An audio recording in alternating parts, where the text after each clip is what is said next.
Hi everyone, एक बहुत अच्छी खबर आपके लिए लेकर आई हूँ। ये जो पूरी आपने थंबनेल देखा है बिल्कुल सच है, इसमें कुछ भी झूठ नहीं है। और ये पूरी की पूरी न्यूज़ इस खबर पे बेस्ड है जो मैं अभी आपको यहाँ पे अच्छी तरीके से एक्सप्लेन करने वाली हूँ।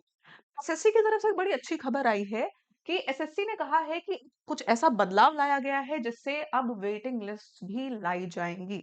आओ हम बताते हैं पूरी बात है क्या। दरअसल ऐसा होता है कि एसएससी के हर एक एग्जाम में 30 से 40% जो पद हैं, जो सीटें हैं, वो खाली रह जाती हैं। और ये ऐसा क्यों होता है? क्योंकि अगर एक बच्चे का सिलेक्शन हो रहा है, तो वो जो टॉप वाले स्टूडेंट्स होते हैं, लगभग उनका ही होता है, फिर 2-3 में सिलेक्शन हो गया। बहुत सारे ऐसे बच्चे होते हैं कि 2-3 एग्ज़ाम में सिलेक्शन हो गया। और अब ये क्या करते हैं, इनको जो सबसे सूटेबल लगता है, सबसे अच्छा लगता है, उनके घर के पास होता है, उनके लिए सूटेबल सैलरी एंड ऑल होती है, वो वाली पोज़ीशन जॉइन कर लेते हैं। इनकी बाकी पोज़ीशंस खाली रह जाती हैं। और हर एसएससी एग्ज़ाम के बाद कम से कम 30 से 40% सीट्स खाली रह जाती हैं। और वो अगले साल बैकलॉग में चली जाती हैं।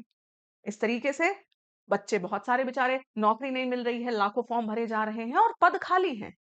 तो ये बड़ी ही अव्यवस्था थी। बहुत ही अच्छा लगा मुझे ये सुन के कि फाइनली इस चीज़ को टैकल किया गया, इस चीज़ को हैंडल किया गया। तो it's a very, very nice decision. मतलब इस चीज़ के लिए तो भैया तारीफ़ के काबिल है एसएससी, मानना पड़ेगा इसके लिए। तो यहाँ पे दरअसल है क्या? अब यहाँ पे बोला है कि अब हर बार एक वेटिंग लिस्ट निकाली जाएगी। ठीक है? यहाँ पे रीज़न लिखा हुआ था कि वेटिंग लिस्ट क्यों जारी करी जा रही है। उम्मीदवारों को फ़ायदा ये होगा कि वेटिंग लिस्ट से काफ़ी हद तक कॉम्पिटिशन भी कम हो जाएगा। क्योंकि ज़्यादा नंबर ऑफ स्टूडेंट्स अब सिलेक्शन ले पाएँगे। जो कट ऑफ्स निकाली जाएँगी वो 2 तरह की निकाली जाएँगी। एक कट ऑफ होगी जो फाइनल लिस्ट होगी और एक कट ऑफ होगी जो वेटिंग लिस्ट होगी। और ये चीज़ 2026 से ही लागू कर दी जाएगी। ठीक है? आने वाली परीक्षाओं पर यही असर देखने को मिलेगा कि जो कॉम्पिटिशन है वो कंपैरेटिवली कम होगा, क्योंकि मोर नंबर ऑफ स्टूडेंट्स अब यहाँ पे सिलेक्ट हो रहे होंगे। ठीक है? और यहाँ पे 2 चीज़ रखी गई है, फिक्स और फ्लोट।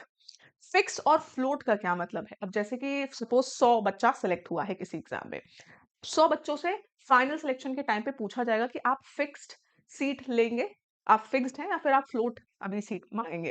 अब जैसे सीएचएसएल में कोई बच्चा सिलेक्ट हुआ है, उसने सीट ली फ्लोटिंग, क्योंकि उसने सीजीएल का फॉर्म भरा है, उसको उम्मीद है कि उसका सीजीएल में सिलेक्शन हो जाएगा। तो फाइनल सिलेक्शन पे उसने फ्लोट पे वो है। तो 60% 60 बच्चे ने फिक्स लिया है, 40 बच्चे ने फ्लोट लिया है।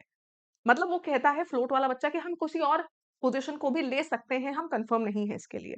मतलब वो सीट उसकी है लेकिन वो कह रहा है कि हम कोई और ले सकते हैं। ये 40% बच्चे अगर कोई और ले लिए, 40 बच्चे कोई और ले लिए, 40 सीट खाली हो गई। अब इस 40 सीट में से आगे के 101 से लेकर 140 तक के जो वेटिंग लिस्ट है उनको ले आए। उसमें से भी कुछ बच्चे चले गए, दूसरी लिस्ट निकाल ली गई। तो ये प्रक्रिया चलेगी। तो आप मुझे कमेंट सेक्शन में बताना, आपको ये चीज़ कैसी लगी? क्या आप इस वेटिंग लिस्ट से खुश हैं? आपका क्या ओपिनियन है? आपका क्या पॉइंट ऑफ व्यू है? मुझे कमेंट सेक्शन में ज़रूर से बताइएगा। और अगर आप तैयारी कर रहे हैं 2026 की, तो हमारा फाउंडेशन बैच बिल्कुल भी मिस मत करिएगा, क्योंकि हमने लॉन्च कर दिया है यहाँ पर एसएससी का फाउंडेशन बैच। और इस फाउंडेशन बैच में जानते हैं, आपको हम कंप्लीट तैयारी करा रहे हैं। इसी वीडियो के डिस्क्रिप्शन बॉक्स में अगर आप जाएँगे, एसएससी कोर्सेज़ के नाम से आपको मिल जाएगा। आप सिंपली एसएससी कोर्सेज़ के लिंक पे क्लिक करेंगे, एक कोड आपको यूज़ करना है, वो कोड आपको काफ़ी अच्छा डिस्काउंट भी दे देगा। ये रहा 18 महीने, 12 महीने, 3 महीने और ₹1 का ट्रायल है। सबसे पहले आप अप्लाई कूपन पे जाके यहाँ पे कोड लगाएँगे अनन्या, ANANYA, स्पेलिंग सही लिखिएगा, नीचे देखिए लिखी हुई है स्पेलिंग। जैसे ही आपने अप्लाई किया, रेट सारे कम से कम हो जाएँगे। और इससे सिर्फ फाउंडेशन बैच नहीं मिलेगा। फाउंडेशन बैच तो पूरे साल का मिल जाएगा, उसके साथ आपको मिल जाएगा टेक्स्ट बुक का सुपर पास लाइव। ये टेक्स्ट बुक का सुपर पास लाइव एक ऐसा सब्सक्रिप्शन है जिसके अंदर 375 प्लस एग्जाम्स के live courses, live batches available हैं। तो एक बार आपने सब्सक्रिप्शन लिया और पूरे साल भर की छुट्टी, पूरे साल आपको कोई दोबारा पेड बैच नहीं लेना पड़ेगा। इस चीज को अच्छे से समझने के, अच्छा इसमें 1.5 लाख मॉक टेस्ट भी हैं। इस चीज को समझने के लिए आप ₹1 का ट्रायल भी ले सकते हैं, लेकिन कोड जरूर अप्लाई कर लीजिएगा। 24 घंटे का ट्रायल है। 24 घंटे के एंड में आपको फैसला लेना है। अगर आपको समझ नहीं आता है तो ऑटो पेमेंट ऑफ कर दोगे। नहीं ऑफ करते हैं तो अगले दिन ये ऑटोमैटिकली अपग्रेड होके 3 महीने वाला हो जाता है, 429 रुपीज़ वाला, कट हो जाते हैं पैसे। तो नहीं समझ में आए तो यहाँ पे आप ऑटो पेमेंट ऑफ कर देना। समझ में आ गई है जो हमने चीज़ बताई है, तो सीधा आप 12 मंथ्स वाला ले सकते हैं। बाय पे जाएँगे, अपना नंबर डालेंगे और इसके आगे वाली चीज़ तो आपको खुद ही समझ में आ जाएगी। ठीक है? तो बताइएगा हमें कमेंट बॉक्स में कि ये कि वीडियो कैसी लगी? अच्छी लगी हो, खबर अच्छी लगी हो तो इस वीडियो को लाइक कर दीजिएगा और हमारे चैनल पे नए हैं तो चैनल को सब्सक्राइब करके बेल आइकन भी प्रेस कर लीजिएगा, जिससे हमारी रेगुलर क्लासेस के नोटिफिकेशंस भी आपको मिल जाएँगे। मेरी रेगुलर क्लास सुबह एक 9 बजे होती है और एक रात में 10 बजे होती है। तो मिलते हैं आपसे अगली क्लास में, तब तक के लिए थैंक यू।